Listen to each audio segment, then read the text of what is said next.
नमस्कार मंडळी, RP food destination मध्ये तुमचं सहर्ष स्वागत। आज आपण बनवणार आहोत ढोकळा। तर चला मग त्यासाठी लागणारं साहित्य बघू। इथे घेतले मी 2 वाटी बेसन, सम्राट बेसन घेतले, मीठ, तेल, कढीपत्ता, मोहरी, इनो, फ्रूट सॉल्ट, सोडा, लेमन ज्यूस, साखर आणि लांबट चिरलेली मिरची आणि पाणी। तर चला मग कसं बनवायचं ते बघू। सगळ्यात आधी इथं आपण 2 वाटी बेसन घेतलंय, त्यामध्ये आपण 1 चमचा लिंबू रस टाकणार आहोत आणि पाणी टाकून आपण फेटून घेणार आहोत। आधी हे सगळं एकजीव करून घ्यायचंय।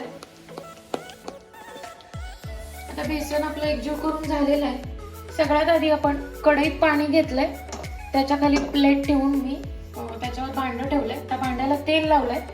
आता आपण लगेचच गॅस चालू करून घेणार आहोत, पाणी उकळून घेणार आहोत आपण आधी। आता आपण थोडीशी अर्धा चमचा साखर टाकणार आहोत यामध्ये,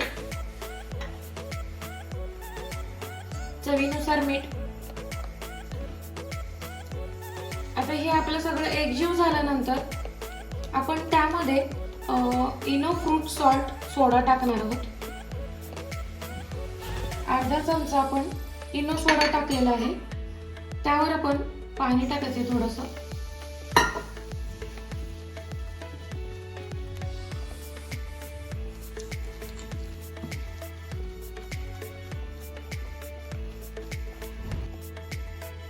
आणि आता आपण हे बनवलेलं जे पीठ आहे बेसनचं, ते त्या गरम झालेल्या भांड्यामध्ये ओतून द्यायचे।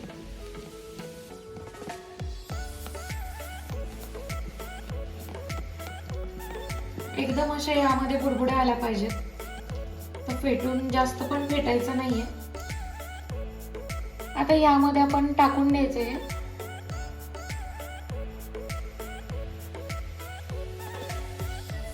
आता हे झाल्यानंतर आपण याला झाकण लावायचंय। या झाकणला पण थोडंसं तेल लावून द्यायचंय, जेणेकरून जर वरती आलं तर त्याला चिकटणार नाही।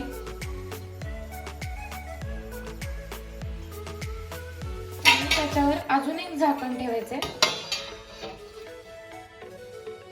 आपल्याला हा ढोकळा कुकरला सुद्धा करता येतो, पण आपल्याला अधूनमधून चेक करावं लागेल म्हणून कढईमध्ये ठेवलेला आहे।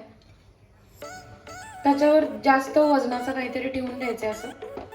आपण याला 10 ते 15 मिनिट स्टीम करणार आहोत। आता एक 15 मिनिट आपण याला पूर्ण स्टीम करून घेतलंय, अजिबात हवा बाहेर जाऊ दिली नव्हती। आता आपण हे शिजलंय का बघूया। हे जेव्हा याला अजिबातच काही चिकटत नाही तेव्हा ढोकळा झालाय असं समजायचं, आणि जेव्हा याला चिकटतं त्यावेळेस काहीतरी प्रॉब्लेम झाला असं समजायचं। तर आता आपला ढोकळा तयार झालेला आहे। आपण त्याला तडका कसा द्यायचा ते बघू। आता आपण याला साईडला काढून घेतलाय। आता आपण याचे कट करणार आहोत आपण याला।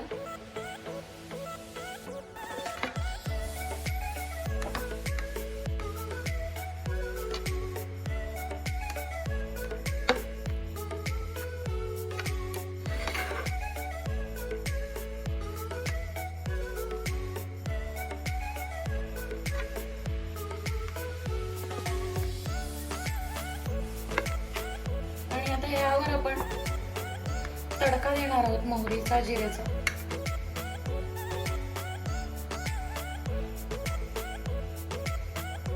आता यामध्ये अर्धी वाटी तेल घेतले मी। पॅन गरम झालेला आहे, तेल गरम झालंय।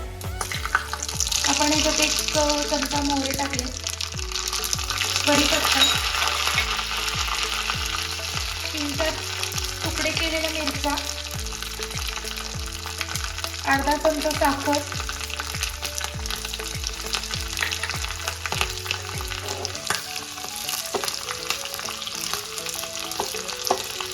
आणि यामध्ये थोडंसं अर्धी वाटी पाणी टाकायचं।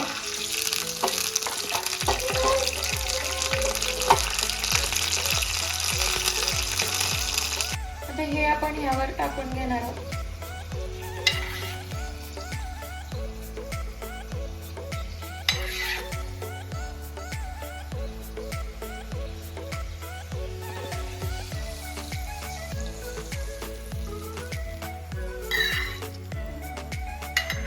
आता आपला ढोकळा रेडी झालेला आहे. आता आपण सर्व करून घेऊयात. मंडळी, मस्त आणि खमंग आणि स्पॉन्जी असा आपला ढोकळा बनून रेडी झालेला आहे. व्हिडिओ आवडल्यास लाईक करा, शेअर करा, सबस्क्राईब करायला विसरू नका. व्हिडिओ अंतपर्यंत बघितल्याबद्दल धन्यवाद.